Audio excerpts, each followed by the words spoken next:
Well, I think that one could speculate and say, look, after 56 years of rule by the same family in Gabon, this coup offers an opening for the country to start again, because we must remember that the 56 years of rule by the Bongo family has not really transformed Gabon into a prosperous country. It's a country with a rather small population. When his father was in power, there were less than 2 million. Now, since he has been in power, they're just slightly over 3 million. Now, a country of such vast natural resources, oil, wood, and other things, that has only 3 million people, to have a third of its population living in abject poverty, there has to be something wrong with that.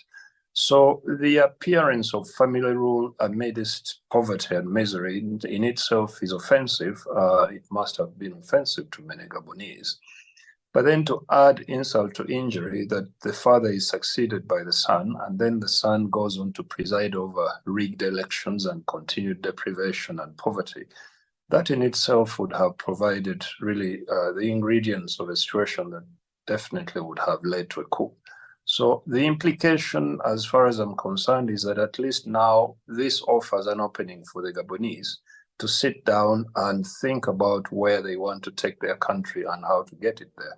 Now, of course, military takeovers usually end up reproducing pretty much the same situations. But in this case, and in other cases that we have seen in recent times, I'd rather give them the benefit of the doubt and say, let's see what they are going to do. But clearly, I think that the Gabonese now have an opportunity to re-examine where their country has come from and where they want to take it and how they want to take it there. I think wherever there are governments that can be rightly accused of misrule, military coups cannot be ruled out.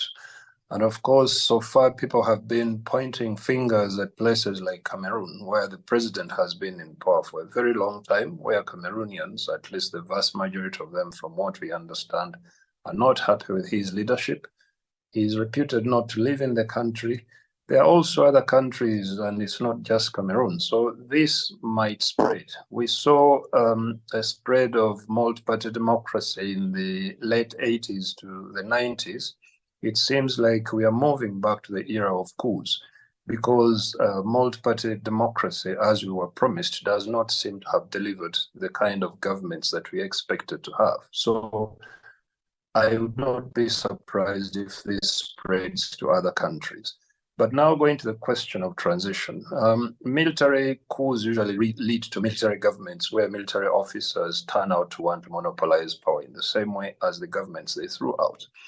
But I think that the best option would be for the military officers who have taken power in Gabon to sit down with the civilian political elite, both opposition and those of the ruling party, to try and come to some consensus around what country they want to build, what kind of place they want Gabon to be moving on from here. I think that a consensus building process would be absolutely necessary if they are to avoid further turmoil and possibly more coups going ahead.